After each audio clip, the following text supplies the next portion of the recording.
doesn't want to live a luxurious lifestyle? My definition of luxury is not what you would expect. Hello, beautiful people. Welcome back to my channel. My name is Simone, aka Miss Super.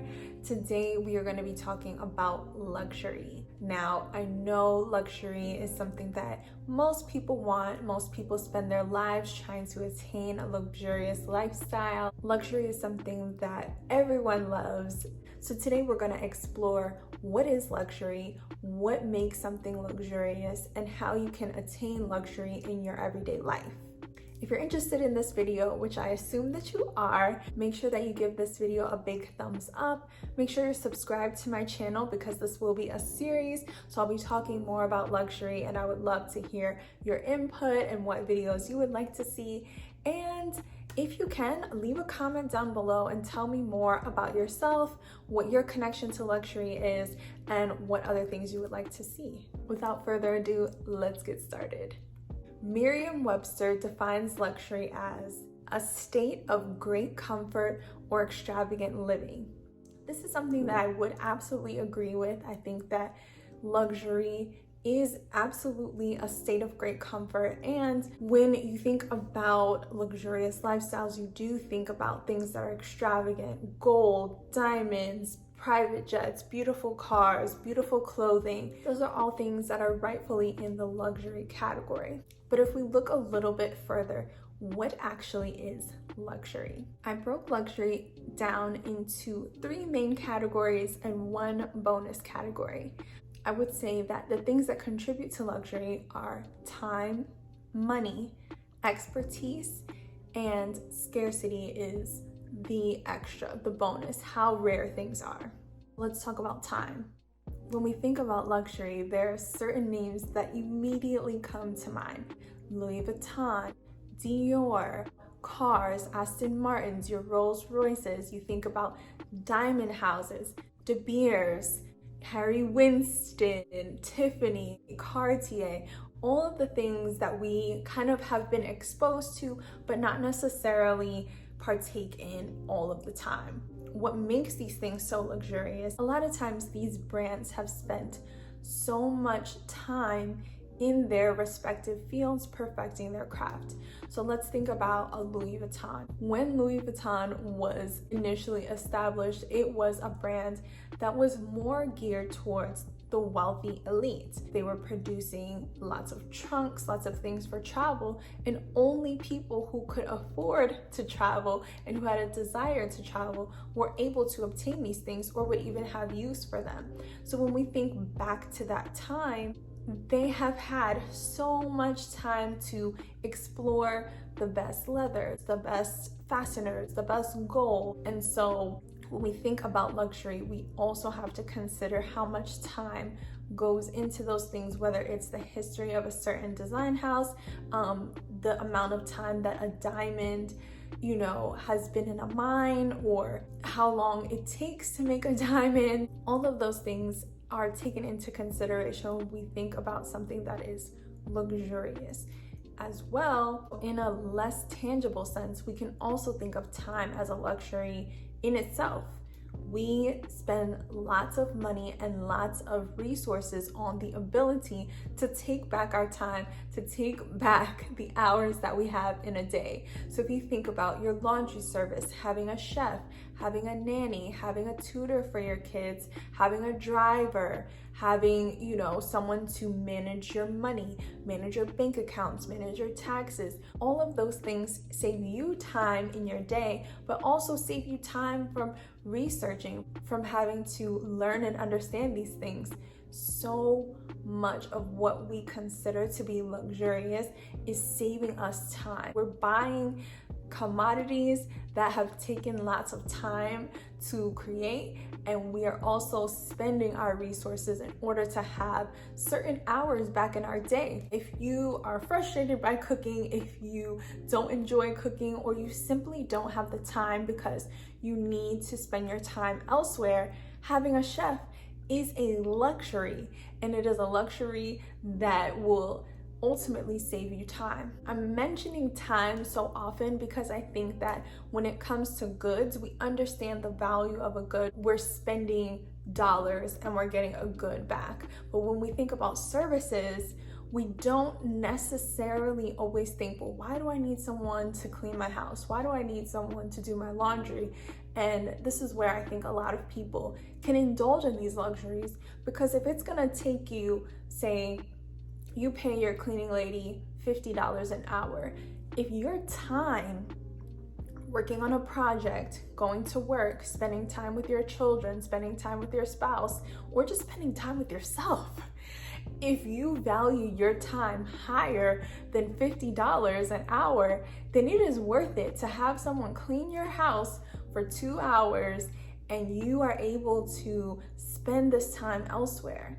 I think that is something that is so important when we think about luxury, when we consider what is a luxury and how we incorporate luxury into our lives. This leads me into my next expertise. We, again, value so many goods for the beauty of them, for the intricacy of them. When we think about hand-beaded couture, when we think about watches that have taken so much time to make, when we think about diamonds that have been in the earth for hundreds of years, we understand the value of that time, but also we understand the expertise that goes into it.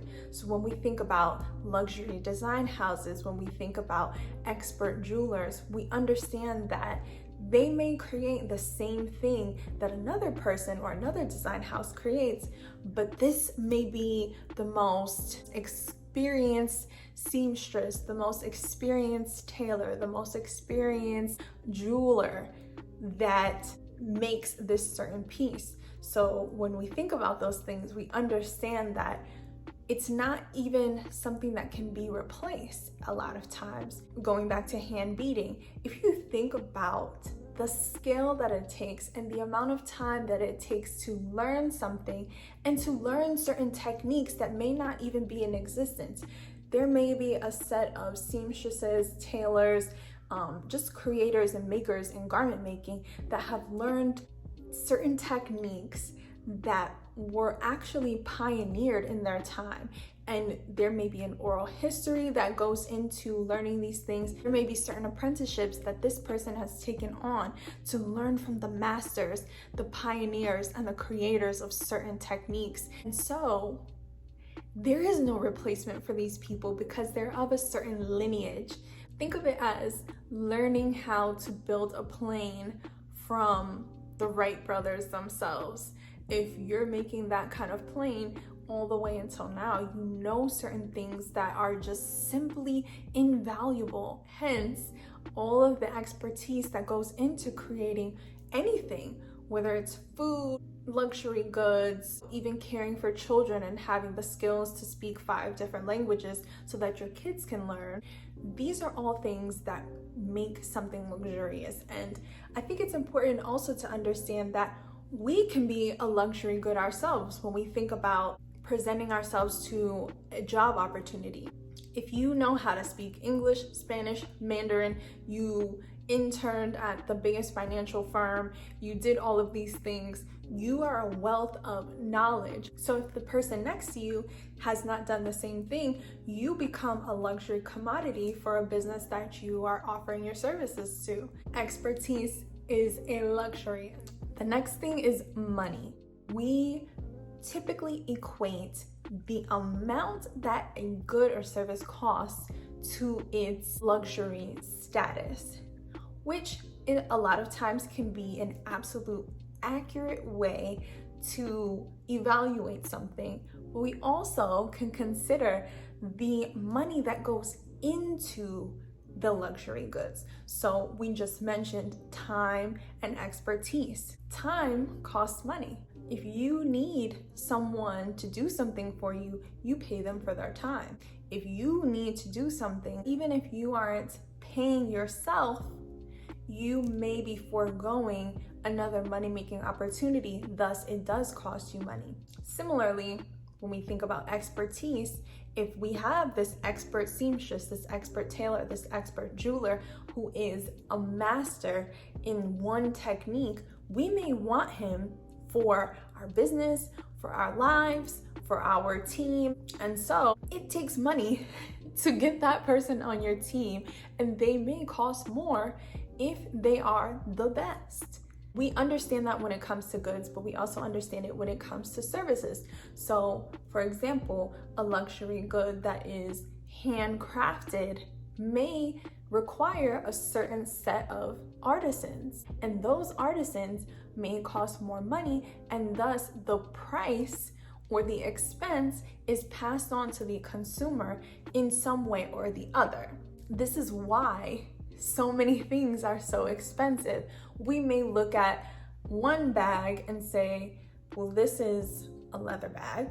And you may look at another bag and say, well, this is a leather bag too. Why is this one $5,000 and this one is $1,000 or $100? And it has a lot to do with the money and the resources that go into this item, particularly the money that it takes for all of the things that need to come together. So those are the three things that I believe contribute to what makes something a luxury. Now, there is an additional one, which is scarcity. Scarcity is something that we don't always consider, but it is something that I kind of mentioned before, and that is the rarity of items. How rare is something? How rare is a 5-carat diamond versus a 1-carat diamond? How rare is it to find an albino crocodile versus simply finding a cow leather? These are the things that contribute to making something, one, expensive, which we can kind of see the linear correlation, but also what makes something luxurious. I think there are really two kinds of people in this world: people who care that someone else has what they have, and people who do not. And if you care about someone having the same thing as you, you may value scarcity a lot higher as a priority than someone else. So when we think about, let's say, a crocodile Birkin, like the Himalayan Birkin, it is so expensive because it is so rare.